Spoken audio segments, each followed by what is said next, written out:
as the saying goes, Ohio State's still scoring touchdowns against Toledo. Kevin, what are your thoughts about scoring 77? How much did it matter? That's still a pretty impressive figure. You look at the record books. I mean, I still think that the record against Oberlin is safe, whatever that was, 128.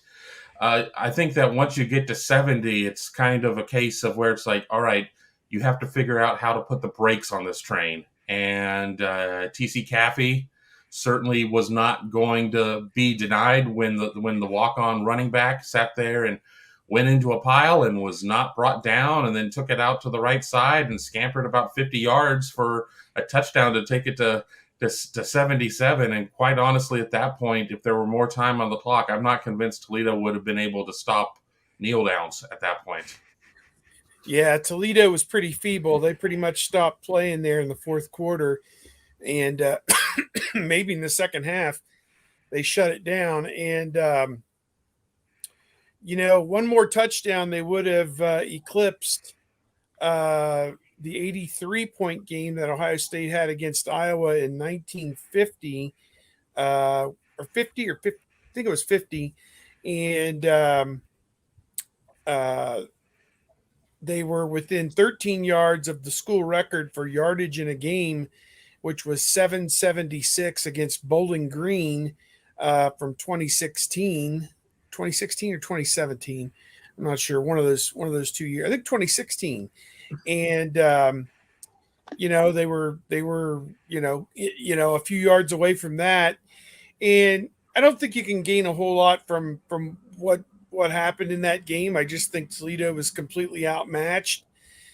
I give Toledo a little bit of credit for mounting some offense and hitting a couple, big plays and staying with it from that respect.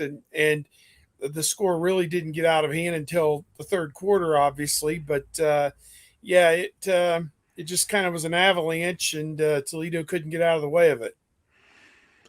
I think you can credit Ryan Day with being the guy who stopped the Ohio State offense on the day.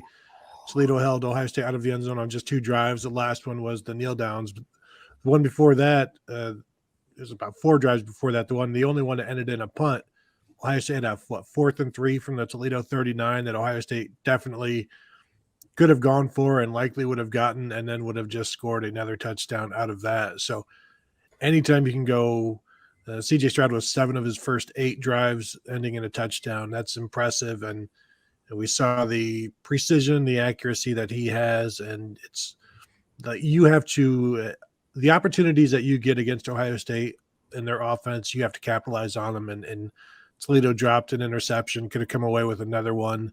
Like, you can't, even if they get those 2, then it just ends up 63 to maybe 28 or something like that. And it's ridiculous at this point.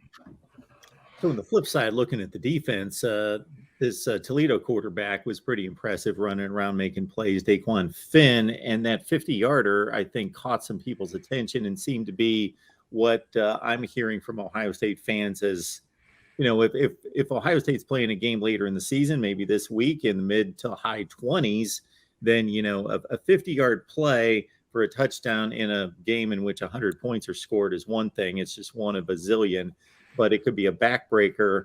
And, the look of Cam Brown chasing down their wide receiver, or trying to, wasn't necessarily, Tony, a great look.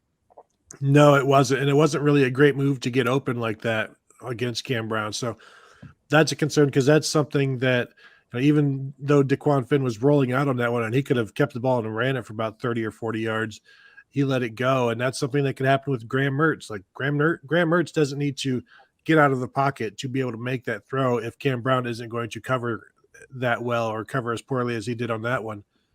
So that is a concern. That play alone shows you, like, things like that can happen. And then all of the 50-50 balls, the flukish kind of things that keep happening to Denzel Burke on the other side. There are some concerns there. I think the coaching staff is saying all of the right things about how confident they are in those players. And, 50-50 balls are what they are, and big plays are going to happen in this defense. As Jim Knowles says, they're baked in. But, you can still – Denzel Burke could have still knocked that 50-50 ball down, or no, paid attention to it sooner and not gotten boxed out on the second touchdown that they give up there. And there's things that obviously they can do and will get to do and work on. But I think when you're looking for concerns on the defense so far, that's the corner is really the only thing that's showing up to me. Yeah, Jim Knowles can talk all he wants to about explosive plays, and there are going to be times where things are just not going to work in the scheme, and then they're busts. And you can sit there and accept 2 or 3 explosive plays just because it was just something that happened. But a bust is a bust, and those are the things that are going to have Jim Knowles and the defensive staff up at night worrying about this, that, and the other, no matter how reserved and calculated Jim Knowles may look during interviews. So, I agree with Tony there that the corner play has left a little bit to be desired. I mean, obviously, we're talking about a 3-0 team that's now going into Big Ten play that, has really not necessarily been hugely tested. I mean, we can, with the gift of hindsight, we can go back and say, well, they probably should have done more to a Notre Dame team that then subsequently lost to Marshall and probably should have lost to Cal. But that's something that they're going to have to work on. And as Jim Knowles has said, 99.99% of people couldn't sit there and do what these corners are being asked to do, being put on an island. But they're going to need to sit there and be ready. Maybe not as much against Graham Mertz, who is a quarterback that I'm not necessarily as high on as some others on the schedule, but there will be some others later that will be able to complete those throws with more regularity. I'll throw in, I think it was great that so many young players got a chance to play, obviously. I think our friend Donald Hope over at 11 Warriors said that 72 or 73 guys got into this game, and a lot of them played a number of snaps, which, you can't replicate a game environment for those players. It's much different, obviously, than going against the same guys every day in practice, in the same schemes and the same looks. I thought Kyle McCord was sharp, and looked very comfortable. If they ever have to shove him into a game for some reason, that would be good. And obviously Julian Fleming. I mean, welcome to the party 2 years in, bro.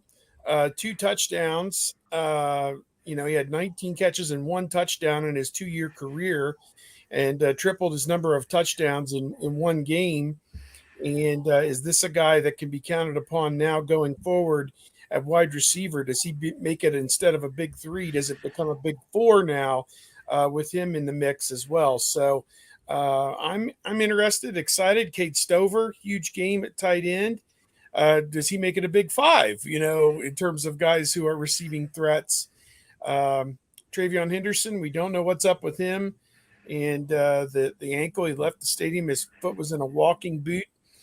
Coach said yesterday that he's hopeful that he'll be ready to go on Saturday. But, there was much more good than bad, obviously comes out of a 77-21 game. But at the same time, you kind of have to put a pin in the balloon and say, that was great, but none of that gets them a first down this week against what figures to be another pretty rugged Wisconsin team.